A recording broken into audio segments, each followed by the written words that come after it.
What's up, everyone, and welcome back to the MMA Zone. Today, let's get started with Sean O'Malley reacts to Ilia Topuria rumors. After the news of Paddy Pimblett versus Justin Gaethje being announced for UFC 324, we were also told that Ilia Topuria was taking some time off for personal matters. And before we continue, make sure to leave a like on the video to help support the channel. Well, in a recent video uploaded to his YouTube channel, O'Malley reacted to Topuria's divorce rumors and said that he's genuinely feeling bad for Ilia. Now, it's important to mention that nothing's official, but the two have deleted each other off their social media and hinted towards it. And it doesn't help the recent comments made by Topuria after Dana White's announcement. O'Malley understands why Ilia doesn't want to be in a fight camp while going through a divorce, and everything being public makes it all worse. Here's what O'Malley had to say. Going through a divorce, wife supposedly trying to take 50%.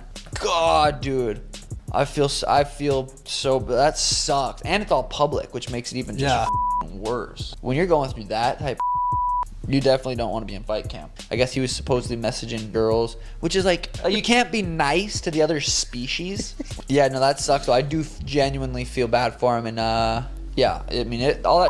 Oh, he's got 2 kids. It's like when you add kids to the mix, that's really what makes it just so hard to deal with. It's unfortunate for him, but yeah, because I really want to see Ilia versus Paddy. That was the fight I wanted to see. Then O'Malley reacted to the placement for his next fight at UFC 324. For those of you that don't know, this is the first time O'Malley won't be headlining a card since UFC 280 back in 2022. It looks like Merab Dvalishvili might have done exactly what he planned on doing, ending Sean O'Malley's career. During the podcast, O'Malley joked about how he fell off since he isn't even co-main event of UFC 324, with Kayla Harrison versus Amanda Nunes taking the spot from him. Here's the clip. But Paddy versus Justin Gaethje announced at halftime. Kayla Harrison versus Amanda Nunes. I'm not even the co-main, dude. I am falling off hard. This is, god damn it. This is. I seen that. This was me. This is me. What's next? Prelims?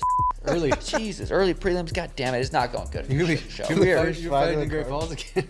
I'm about to be fighting at ICF in Great Falls. The stock of the Sugar Show is down bad right now. It's not good. It's not looking good.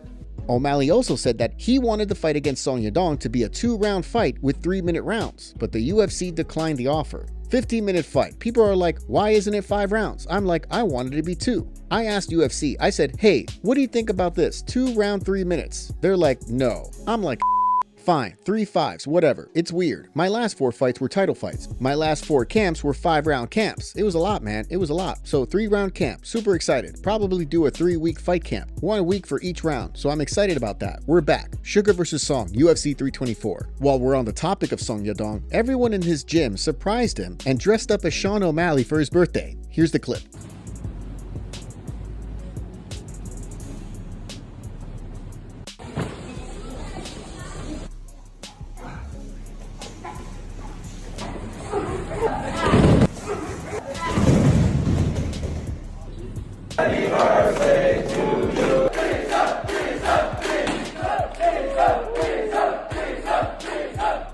Belal Muhammad calls out Ian Garry for cheating. Ian Garry and Belal Muhammad fought at UFC Qatar, where Ian Garry won by unanimous decision. During the fight, Ian poked Belal in the eye 3 times, which Belal has now come out and said it was planned, and he did it for an advantage early on with no points deducted, basically saying that Ian did some calculated cheating, taking advantage of the flaw in the rulebook. Belal is also an advocate on changing the rules and deducting points for eye pokes, claiming that it's the only way fighters will change their strategy of eye poking early for an advantage. Nonetheless, he did end up giving Ian props for managing his distance well, and Belal said that he's learning from this and that he'll be back better next time. Here's the clip. Fight didn't go the way we wanted to go. What do we see in the fight? Obviously, we didn't see much. We got poked in the eye 3 times. What are you gonna do, right? I said Ian was very smart at figuring out ways to win fights and understand how to win, and he understood poking in the eye was gonna win the fight, especially when you do it early.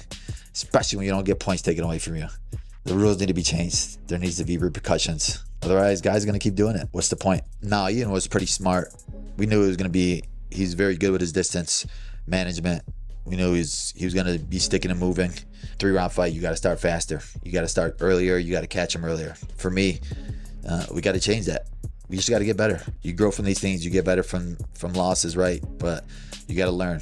You got to get back in the gym, and that's what we're going to do. Me and my team are going to watch it, get better, grow from it, but I still think we're one of the best in the world. Hopefully, with the new year coming and a new broadcast deal starting, the UFC actually cracks down on eye pokes and makes them a point deduction every time. Do you agree with Belal Muhammad and think that Garry did the eye pokes on purpose? Let us know your thoughts in the comments below. Ariel Helwani responds to Kamaru Usman's comments. After Islam's win at UFC 322, it raised a lot of questions on his next opponent. Some people believe Islam should fight names like Garry, Shavkat Rakhmonov, or Michael Morales. However, Makhachev and his team feel like Kamaru Usman deserves the next fight. As for Usman, he's on board too. After the narrative of Makhachev versus Usman being next started to circulate, Helwani came out and was against the idea. This then led Usman to send a subliminal shot at Ariel during his Pound for Pound podcast. A person that will not be named in the show, but I guarantee you they could probably smell us from here. Damn. Well, let's just talk about this. Got a big nose, Kamaru. They could smell us from here. But Henry, listen, why would we, as professional fighters, why would we go on these shows anymore with people who don't have G14 classification? Why would I be sitting there talking to you? Because you're just a glorified fan. The real journalists that have a conversation with us, Henry, before fights, and then they write about it, that's different. Not these people who are media personalities basically give their opinion. You talk about me to stay relevant. I don't talk about you. I don't care about you. So as you can pretty much tell, Usman was talking about Ariel Helwani. Anyways, during his show yesterday,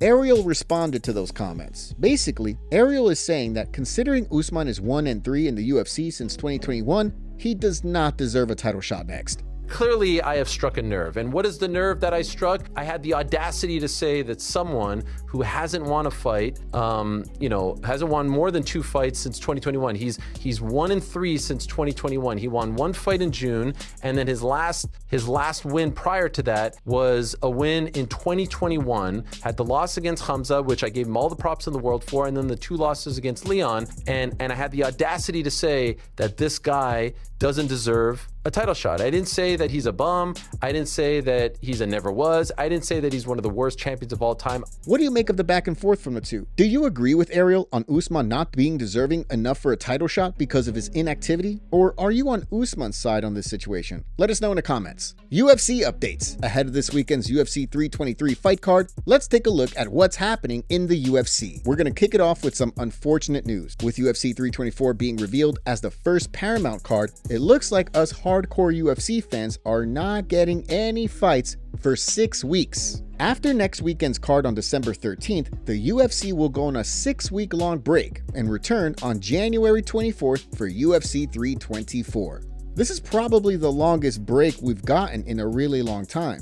We're pretty spoiled as MMA fans nowadays, so this will be interesting. Anyways, let's move on to the UFC holding a seasonal press conference this Friday. According to some reports, the UFC will be holding a press conference for their pay-per-view fights from January to March of next year. We hadn't seen a seasonal press conference since 2023, where, for those of you that remember, Strickland and O'Malley went at it. That press conference included so many big names like Volk, Dricus du Plessis, and Ilia Topuria. So for this press conference on Friday, we're expecting something similar, Dana. As of right now, there aren't any confirmed names on who's showing up. Next, let's move on to a huge event that has been revealed for 2026. According to AG Fight, the UFC is headed to Mexico on February 28th. With this event being revealed, we also got some fights announced. AG Fight also revealed that Edgar Chairez will fight Felipe Bunes on the UFC Mexico card. Chairez is coming off a win against CJ Vergara, which earned him the Performance of the Night bonus, whereas Felipe Bunes is coming off a loss to Rafael Estevam.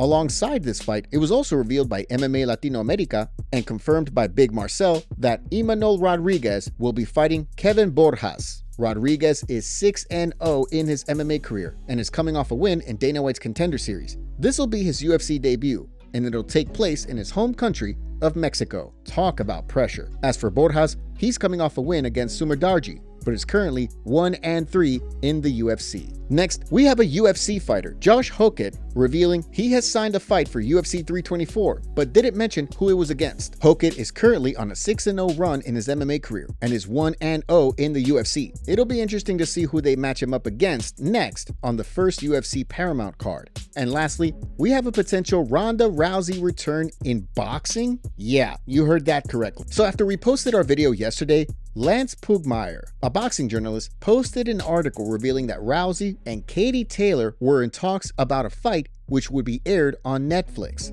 Of course, nothing is official, but apparently they're in serious talks for an event in Las Vegas next summer. After the reports, Chris Cyborg decided to trash Ronda for the move, writing, "I once saw Ronda Rousey shadowboxing, and her shadow won. Zero chance she fights boxing. Maybe a return to the cage for a Gina Carano fight. But Ronda doesn't belong anywhere near a boxing ring." Would you be interested in seeing Ronda Rousey versus Katie Taylor? Let us know what you're thinking down below. Tom Aspinall releases more footage with eye specialist. Exclusively on the Ariel Helwani show, Tom released more footage with an eye specialist who details his exact injury. According to Tom, when he looks to the side of his right eye, the eye that had the most problems, his vision goes doubled and then eventually goes gray. In the other eye, his vision is still blurry. The doctor then clarified that in an eye test, which tests the movement of the eyes, Tom's eyes had a reduction in the ability to move upwards. He confirmed that Tom has something called Brown syndrome, which is when the superior oblique muscle tendon is restricted, limiting the eye's movement. And he said it's almost always caused by trauma, which in this case is Ciryl Gane's eye poke. The doctor also recommended that until the double vision is cleared, Tom should not be training or fighting. Here's what Tom and the doctor had to say. It's just double vision constantly, and it's a little bit grey as well. So I've got like a grey eyesight from there onwards, but the main thing that's bothering me at the minute is double vision. From what I gathered, obviously you've had eye movement tests, and those eye movement tests have shown that there is a reduction in the ability for the muscles of your eyes to move up. If there's damage to these eye muscles, even one small muscle, which are very small, then you can get one eye moving up and the other eye doesn't follow. Double vision in itself drops your vision because you're disoriented. Based on my observations today, the condition appears to be called Brown's syndrome, so that's the eponymous name given to it. Trauma is usually the cause. The prognosis is guarded at the moment. I would recommend that you wouldn't fight until your double vision's resolved. Even like check my phone or nothing for a while, and then I realised like, oh, people genuinely think that I fake this. People actually think that I was faking it. And then I was like, did people actually see the replay of what happened? Because that was a full-on eye poke. Then I come up with a doctor's report, and then people are like, oh, he's crying about it, he's doing a media tour on it, he's milking it, and I'm like, bro, like, what are we doing? Like, what's going on here? You just cannot please these guys. These guys are losers, man. These guys are just crazy haters who have got nothing good going on in their life, obviously. Absolutely no fault of my own, and I'm getting loads of hate. There is some sour people out there who don't like people seeing good and seeing other people do good. These are just haters. They're just haters, like low-life people who just want to drag successful people down to their level. Like, I'm the friggin' heavyweight champion of the world, don't you forget it. And that'll wrap up our video today. Make sure to subscribe and turn on notifications to never miss a video. We'll see you all tomorrow.